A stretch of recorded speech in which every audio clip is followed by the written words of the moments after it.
Мы продолжаем онлайн-знакомство с выставкой «Охотничьи тропы. Промысловая охота в повседневной жизни и мировоззрении коми-зырян». Проект национальных музеев Коми и Эстонии имеет свое развитие теперь и в сети интернет. Сегодня наш небольшой экскурс посвящен промысловой этике. В охоте вся история и поэзия зырян. Это наблюдение Клавдия Попова раскрывает глубокий смысл отношения коми-охотников к себе, к лесу, к окружающему миру. На протяжении многих веков охота являлась главным занятием мужского населения коми-края, составляя экономическую основу жизни на севере. Коми считались лучшими охотниками, знали законы выживания в глухой тайге и бескрайней тундре. В культуре охотников сложились традиции обычного права с нормами охотничьей промысловой этики. Этимология понятия «обычное право» происходит от слова «обычай» или «традиция». Эти сложившиеся на протяжении тысячелетий неписанные законы регулировали отношения между людьми внутри сообщества, без стороннего вмешательства и насаждения правил извне. Традиции обычного права были зафиксированы исследователями в XX веке. Своеобразная лесная жизнь создает определенные взаимоотношения между людьми, писал столетия назад этнограф Василий Петрович Налимов.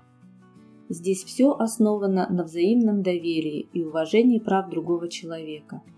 Совершенно нет государственных законов, регулирующих эту жизнь, и издание их было бы бесполезно. Население выработало здесь определенное мировоззрение, которое можно назвать религией без Бога или религией социальной солидарности. Здесь дурные поступки не совершаются не из-за боязни прогневить Бога или возмездия в загробном мире. По верованиям зырян, дурные поступки и мысли лишают сознания радости жизни, счастья бытия. Особенной чертой миросозерцания коми-охотников было почитание животных. Наиболее старые или опытные, как считалось, высшеорганизованные животные, избегая ловушек промышленника, становятся в его понимании носителями сверхъестественной силы. Поэтому медведь является центральной мифологической фигурой у коми. В его честь устраивали и праздники. Медвежьи клыки и когти, точно так же, как и когти рыси, хранили как амулеты и талисманы. Считалось, что успех в охоте не зависит столько от личных качеств охотника, сколько от воли самих животных, идущих и попадающих в ловушки, от воли сверхъестественных сил, посылающих и отводящих животных от ловушек. Почитание промысловых животных заставляли охотников обращать внимание на свое поведение. На промысле нельзя быть болтуном и сварливым, нельзя быть завистливым и сквернословить. Промысловые избушки керки не запирали, любой мог в них ночевать. Зырянин никогда не повредит чужой керки и ничего оттуда не украдет. Еще в 30-е годы прошлого века соблюдались законы обычного права.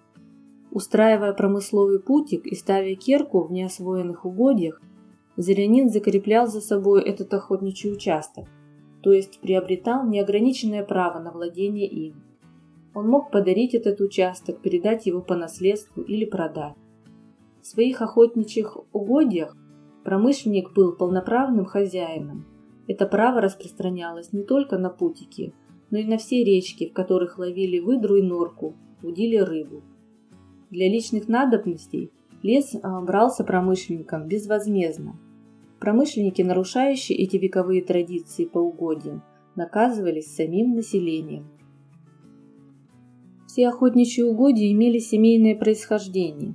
Ориентирами в лесу служили зарубки на деревьях и пасы. Семейные знаки, с помощью которых охотник закреплял право собственности на владение угодьями. Пасы ставили также на предметы быта, орудия труда, на жилища. Некоторые знаки собственности были связаны и с охотой, такие, например, как хвост белки, лапа журавля или стрела. В собрании Национального музея Республики Коми хранится деревянная доска с вырезанными пасами, семейными знаками жителей села Помоздино Усть-Куломского района. 111 знаков собрал со своими учениками учитель Помоздинской школы, известный комик-писатель Вениамин Тимофеевич Чисталев. Произошло это в 1919-20 годах. По сей день знаки собственности сохранились у жителей и на Верхней Вычегде, и на Удере. Антропологи, которые рассматривают феномен охоты в традиции древних обществ и в современности, подчеркивают, что обычаи и верования, связанные с охотой, направлены на сохранение экологического равновесия в природе. Человек не ставит себя вне или выше природных сил, а пытается органично жить в природной среде. Добыча тех или иных животных спрашивается у духа хозяина тайги, а охотник всецело зависит от его воли. Таким образом, обычаи, обряды, запреты табу направлены на охрану места обитания животных и на сохранение их самих.